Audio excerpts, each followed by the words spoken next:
presidente da un mese e mezzo circa della BCC Pordenonese, Walter Lorenzon. Come è nata questa presidenza?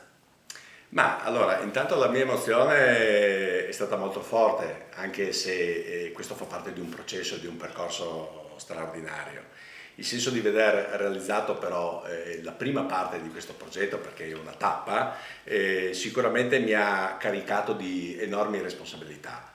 A me piace sempre ricordare da dove arrivo, no? Io sono un uomo che arriva da una famiglia imprenditoriale molto pratica, molto estremamente operativa, che non si dimentica mai il percorso che ha fatto. Quindi prima di essere imprenditore sono uomo, sono marito, sono padre, sono anche alpino e un appassionato escursionista, no? Parlavo di un progetto, questo è un progetto straordinario nato con il passato CDA e con un presidente straordinario illuminato che è Piero Roman, e in questo suo percorso ha voluto costruire una squadra che io mi onoro di rappresentare, che accompagnerà e governerà la banca in questi prossimi anni.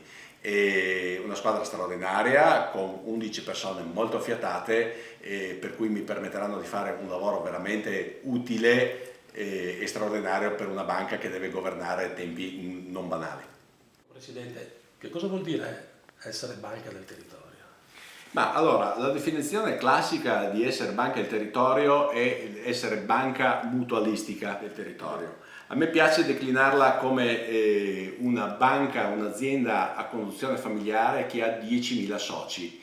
Essere banca del territorio significa diventare uno strumento per realizzare i sogni. Noi sappiamo tutti che gli strumenti possono essere usati bene o possono essere usati male. La volontà di questa banca è mettere a disposizione delle risorse per realizzare i sogni dei nostri soci, dei nostri clienti, dei nostri territori. Non dobbiamo dimenticarci della parte evidentemente quella sociale, e noi qui abbiamo 3 strumenti straordinari per mettere in campo e declinare i nostri anche articoli statutari, che sono in primo luogo la Commissione Sociale, che si occupa di raccogliere le domande del territorio e delle associazioni del territorio, e solo l'anno scorso ha erogato oltre 750.000 euro a 560 associazioni diverse in tutta la provincia dove noi operiamo. Abbiamo la San Pietro Apostolo, che è il nostro braccio operativo, che gestisce 350 soci di varie territoriali, di vari comuni diversi, e abbiamo la fondazione, che è un pochettino la cassaforte operativa, quella che mette a disposizione del San Pietro Apostolo mezzi, attrezzature per andare ad accompagnare gli anziani bisognosi a fare cure ospedaliere e quant'altro, con tutta una serie di convenzioni. Ecco, ricordo che la San Pietro, con i suoi 340 volontari,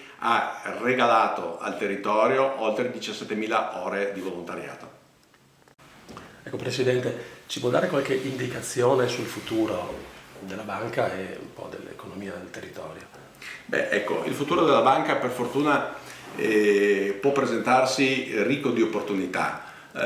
Abbiamo dimenticato da qualche tempo ormai, sia come banca ma che anche come territorio, la parola crisi, e fortunatamente ci siamo convinti che la parola giusta da dire, da ripetere, è cambiamento. È chiaro che la banca cambierà in questo prossimo futuro, ma lo vediamo banalmente dai servizi online. Ormai sempre meno gente viene allo sportello e sempre più gente utilizza l'home banking, quindi sarà una banca di trasformazione. Noi per fare questo stiamo riorganizzando tutta la nostra rete dal punto di vista del mercato, stiamo riconfigurando e immaginando una nuova configurazione delle risorse e dei servizi che andremo a fare.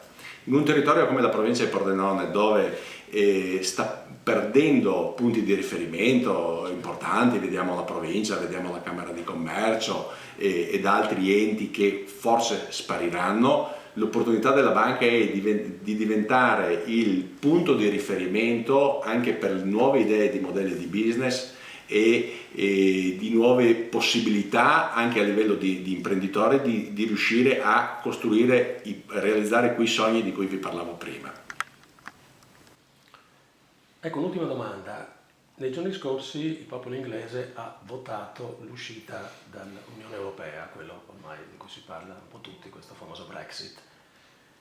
Che riflessi può avere questa decisione degli inglesi sul credito, nonché sull'economia nel nostro territorio?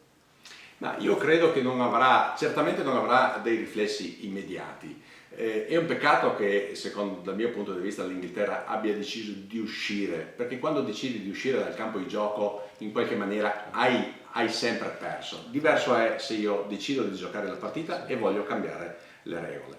Per tornare al nostro territorio, io credo che nel breve e nel brevissimo non avremo particolari riflessi.